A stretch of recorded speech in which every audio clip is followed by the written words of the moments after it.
Bismillahirrahmanirrahim. Assalamu alaikum. This is your teacher Muhammad Ali Rana from Ghulamane Abbas School. Today we are here with yet another SLO from the chapter number 3 Dynamics. और आज के इस SLO के अंदर आज इस video lecture में हम चैप्टर नंबर 3 का एक SLO 336 डिस्कस करने जा रहे हैं। इस वीडियो लेक्चर के अंदर हम एक टर्म सीखेंगे that is known as inertia. Force के बारे में हम ऑलरेडी स्टडी कर चुके हैं। एक और टर्म हम यहाँ पे सीखने जाएंगे that is known as inertia. और इनर्शिया डेली लाइफ में कहाँ अप्लाई हो रहा होता है वो यहाँ उसकी कुछ एग्जांपल्स दी हुई हैं। इन एग्जांपल्स के अंदर हम सीखेंगे कि यहाँ किस तरह से इनर्शिया इन्वॉल्व होता है।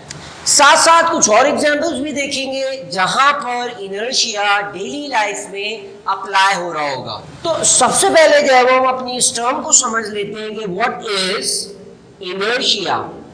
जैसे हमने फर्स्ट लॉ ऑफ मोशन में पढ़ा था कि फर्स्ट लॉ ऑफ मोशन कहता है कि कोई भी बॉडी जो है वो अपनी स्टेट खुद ब खुद चेंज नहीं कर सकती। जो बॉडी रेस्ट में है वो रेस्ट में ही रहेगी, अगर कोई बॉडी मोशन में है तो वो बॉडी मोशन में ही रहेगी until and unless an external force is applied। किसी भी बॉडी के ऊपर अगर कोई एक्सटर्नल फोर्स अप्लाई होती है तब ही वो बॉडी अपनी स्टेट को चेंज करती है। Without the action of any external force a body cannot change its state। body will continue its state of rest or motion। तो इनर्शिया कोई फिजिकल क्वांटिटी नहीं है। फिजिकल क्वांटिटी का मतलब होता है कि वो क्वांटिटीज जिसको हम किसी इंस्ट्रूमेंट की मदद से मेजर कर सकते हो। So inertia is not a physical quantity, it is just a property of a body. अब ये जो प्रॉपर्टी है वो क्या करती है? This property of the body resist. ये प्रॉपर्टी जो है वो हर बॉडी की क्या करती है? रेजिस्ट करती है। किस चीज के लिए रेजिस्ट करती है? It resist to change in state of the body. ये जो प्रॉपर्टी है इनर्शिया किसी भी बॉडी की, वो क्या करती है? ये प्रॉपर्टी जो है वो किसी भी बॉडी को अपनी स्टेट चेंज करने से रेजिस्ट करती है। फॉर एग्जाम्पल, ये अगर एक चौक है, एक बॉडी है, इसको मैं थ्रो करूं तो जब सामने वाला पर्सन इसको कैच करेगा इट्स मीन वो मोशन से बॉडी को रेस्ट में ला रहा है। सिमिलरली अगर ये चौक या बॉडी प्लेस की हुई है और कोई इसको आके हिट करे तो इट्स मीन वो पर्सन जो है वो इस बॉडी को रेस्ट से मोशन में ला रहा है। तो इन दोनों केसेस के अंदर इस बॉडी को रेस्ट से मोशन में लाना और मोशन से रेस्ट में लाना बहुत इजी था। सिमिलरली अगर मैं एक हैवी सा कबर्ड यहाँ प्लेस कर दूं, इस कबर्ड को मुझे मूव करना है तो अब इसकी कबर्ड की जो स्टेट ऑफ रेस्ट है अब मुझे उसको मोशन में लाने के लिए ज्यादा एफर्ट लगानी पड़ेगी, ज्यादा फोर्स लगानी पड़ेगी, बिकॉज ये कबर्ड आसानी से अपनी स्टेट चेंज नहीं कर सकेगा। कबर्ड जो है वो रेजिस्ट कर रहा है। किस चीज में रेजिस्ट कर रहा है? It resist in to change in the state of the body. Cupboard जो है वो अपनी स्टेट को चेंज करने के लिए रेजिस्ट कर रहा है। सिमिलरली एक ट्रक है, ट्रक खड़ा हुआ है, लोडेड ट्रक है, अगर हमें उसको धक्का लगा के मूव कर रहे हैं तो हम आसानी से उसको मूव नहीं कर सकते। क्यों मूव नहीं कर सकते? बिकॉज जब हम फोर्स लगा रहे होंगे तो वो ट्रक जो है वो रेजिस्ट करेगा अपनी स्टेट को चेंज करने के लिए। इसी तरह से कोई ट्रक जो है वो या बाइसिकल या कार हमारी तरफ मूव होती हुई आ रही है, हमें उसको धक्का लगा के स्टॉप करने की कोशिश करनी है, तो क्या हम उसको आसानी से स्टॉप कर सकते हैं? नहीं कर सकते। इट्स मीन ये जो बॉडीज हैं वो ज्यादा रेजिस्ट कर रही हैं। अगर एक सिंपल सा प्लास्टिक का बॉल है उसको मैं थ्रो करता हूँ किसी की तरफ तो वो उसको कैच करके शायद आसानी से स्टॉप कर ले। तो वो बॉडीज जिनको हम आसानी से चेंज ऑफ स्टेट कर सकते हैं, इट्स मीन उसकी जो ये वाली प्रॉपर्टी है वो बहुत कम है।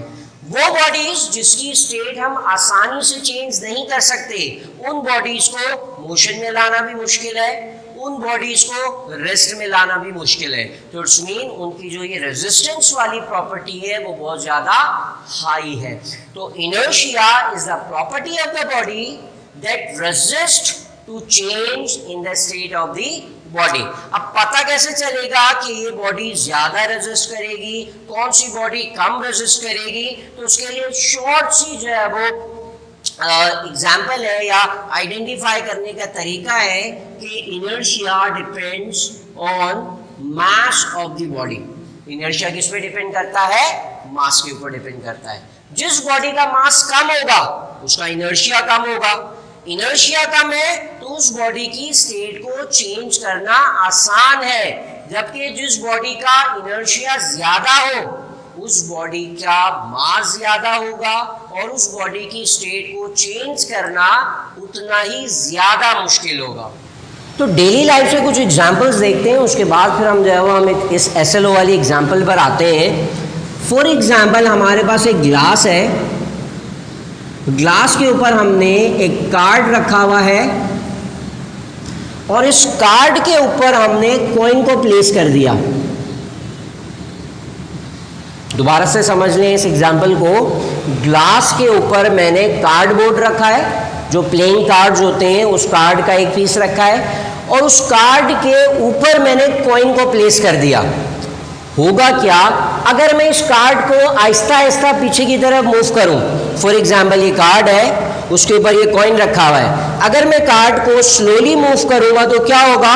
ये जो कॉइन था वो भी कार्ड के साथ आता जाएगा। अगर मैं ये करूं कि कार्ड को तेजी से पुल कर लूं, तो जब तेजी से पुल करूंगा तो ये जो बॉडी है वो अपनी जगह पर ही रहेगी और नीचे जो ग्लास पड़ा था ये बॉडी ग्लास के अंदर ड्रॉप हो जाएगी। तो जब स्लोली लेकर आ रहे थे तो इसका मतलब है कि जो बॉडी थी इसकी स्टेट में चेंज जो है वो बहुत स्लोली लाया जा रहा है। अगर मैं उसी कार्ड को तेजी से पुल कर लूंगा तो तेजी से पुल करने से क्या होगा? ये जो बॉडी है अपनी स्टेट में चेंज लाने से रेजिस्ट करेगी और कार्डबोर्ड जो है वो उसके नीचे से निकल जाएगा। तो अब ये हवा में नहीं रह सकती, वो ग्लास के अंदर ड्रॉप हो जाएगी। तो ये जो एक्सपेरिमेंट था इसके अंदर भी इस कॉइन की इनर्शिया वाली प्रॉपर्टी जो है वो इन्वॉल्व है। इसी तरह से फॉर एग्जाम्पल हमारे पास एक डाइनिंग टेबल है। इस डाइनिंग टेबल के ऊपर हमारे पास यहाँ एक पूरी फूड शीट लगी हुई है और यहाँ पे जो है वो बहुत सारे ऑब्जेक्ट्स रखे हुए हैं। तो ये एग्जाम्पल देख लेते हैं। एक डाइनिंग टेबल है, उस डाइनिंग टेबल के ऊपर हमारे पास एक फूड शीट लगी हुई है और उस फूड शीट के ऊपर कुछ प्लेट्स हैं, कप्स हैं, बाउल्स हैं और ग्लास हैं। वो सारी ऑब्जेक्ट जो है वो उस फूड शीट के ऊपर रखे हुए हैं। अगर उस डाइनिंग टेबल से फूड शीट को मैं स्लोली मूव करूँगा, क्या होगा? वो तमाम जो ऑब्जेक्ट्स फूड शीट के ऊपर रखे हुए थे वो भी साथ साथ मूव होके मेरी तरफ आ जाएंगे। अगर मैं ये करूं कि उस फूड शीट को सडनली पुल कर लूं तो वो तमाम ऑब्जेक्ट्स जो कि इस फूड शीट के ऊपर रखे हुए थे वो क्या करेंगे? वो अपने इनर्शिया की वजह से अपनी पोजीशन पर या अपने उसी जगह पर टेबल पर रखे हुए रहेंगे। और ये क्यों हुआ? Due to its property known as inertia. इसी तरह से एक और लास्ट एग्जांपल देखते हैं। फॉर एग्जांपल मेरे पास एक पेपर की स्ट्रिप है, मैंने पेपर को कट करके एक स्ट्रिप बना ली और उसके ऊपर बहुत सारे कॉइन का एक स्टैक बना लिया। एक स्ट्रिप ऑफ पेपर के ऊपर इतने सारे कॉइन्स को मैंने एक स्टैक बना के रख दिया। अब अगर हम इस स्ट्रिप को स्लोली मूव करेंगे तो क्या होगा? वो स्टैक भी जो है वो उसके साथ मूव होता हुआ आ जाएगा। अगर मैं ये करूं कि इस स्ट्रिप को तेजी से पुल कर लूं, तेजी से पुल करने से क्या होगा?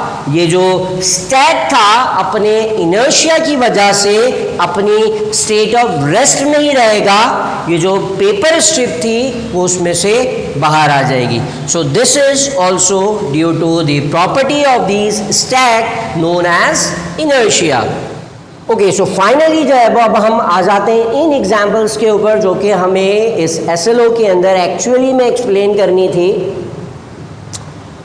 ये जो एग्जाम्पल्स यहाँ मेंशन की हुई हैं ये भी कोई नई एग्जाम्पल्स नहीं है, सब अपनी डेली लाइफ में इन चीज़ों को ऑब्जर्व कर चुके होंगे। जिसमें सबसे पहले कहा है कि when a vehicle starts moving suddenly, अगर किसी व्हीकल के अंदर हम बैठे हुए हैं और जो व्हीकल है वो रेस्ट में है, एक बस है वो रेस्ट में, हम जब उसके ऊपर बैठे हुए हैं सीट पर तो हम भी रेस्ट में हुए। जब बस स्लोली स्टार्ट करे और ग्रेजुअली अपनी स्पीड बढ़ाए तो हम अपनी पोजीशन पे आराम से बैठे रहेंगे। अगर ऐसा हो कि बस जो है वो सडनली स्टार्ट हो जाए, जब अचानक से बस स्टार्ट होगी तो हमारी बॉडी जो है वो स्टेट ऑफ चेंज के अंदर रेजिस्ट करेगी। हमारी बॉडी स्टेट ऑफ रेस्ट से स्टेट ऑफ मोशन में जा रही है, तो हमारी बॉडी इस स्टेट के चेंज को रेजिस्ट करती है। होता क्या है कि जब बस आगे जा रही है और अचानक से स्टार्ट होती है तो हमारी बॉडी को एक बैकवर्ड डायरेक्शन के अंदर जो है वो एक झटका फील होगा, और वो क्यों हो रहा है? It is due to the property of this body known as inertia. इसी तरह से अगर एक बॉडी या कार या बस जो है वो एक कांस्टेंट स्पीड से मूव कर रही है और वो बस अचानक से ब्रेक सप्लाई कर दे, तो ब्रेक सप्लाई करने से क्या होगा? क्योंकि उसकी वो जो बॉडी थी व्हीकल या बस के अंदर वो मोशन में, जब सडनली ब्रेक सप्लाई करेंगे तो उसका मतलब है कि वो बॉडी या हम जो है वो स्टेट ऑफ मोशन से सडनली स्टेट ऑफ रेस्ट में आ रहे हैं। जब सडनली स्टेट ऑफ रेस्ट में आ रहे होंगे तो हमारी बॉडी को फॉरवर्ड डायरेक्शन में एक झटका फील होगा, and it is due to this property known as inertia. इसी तरह से लास्ट पार्ट के अंदर हमें कहा है कि अगर एक व्हीकल स्ट्रेट लाइन में मूव कर रही है और स्ट्रेट लाइन में मूव करते हुए फॉर एग्जाम्पल वो राइट साइड की तरफ टर्न होती है, तो बॉडी तो स्ट्रेट लाइन में मूव कर रही थी, तो जब व्हीकल राइट साइड की तरफ टर्न हुई तो हमारी बॉडी को जो है वो लेफ्ट साइड की तरफ एक बेंड फील होता है, झटका फील होता है। और वो क्यों होता है? बिकॉज हमारी बॉडी स्टेट को चेंज होने से रेजिस्ट कर रही होती है, और वो रेजिस्टेंस क्या कहलाती है? It is known as inertia. Similarly अगर हम व्हीकल में स्ट्रेट पाथ पे स्ट्रेट लाइन में मूव कर रहे हो और व्हीकल सडनली लेफ्ट डायरेक्शन में टर्न करे, स्लोली अगर टर्न करते हैं तो वो ज़्यादा इफेक्ट हमें फील नहीं होगा, बट अगर सडनली लेफ्ट साइड की तरफ मूव करेंगे तो हमें राइट साइड की तरफ जो है वो एक बेंड फील होगा, और वो बेंड इसीलिए फील होगा बिकॉज हमारी बॉडी रेजिस्ट कर रही है, जिसको हम इनर्शिया कहते हैं। सो ये था हमारा SLO जिसमें हमने चैप्टर नंबर 3 डायनेमिक्स का SLO 336 को डिस्कस किया, जिसमें इनर्शिया की डेफिनेशन जानी कि what is inertia and on what factor does N inertia of the body depend. साथ साथ हमने कुछ एग्जांपल्स कोट की और यहाँ जो एग्जांपल्स मेंशन थी उन एग्जांपल्स को देखा कि किस तरह से यहाँ पर इनर्शिया इन्वॉल्व होता है। So that was it for today's class. इंशाल्लाह नेक्स्ट क्लास के अंदर एक नए SLO के साथ दोबारा हाजिर होंगे। Till then this is Mohammad Ali Rana signing out. अल्लाह हाफिज।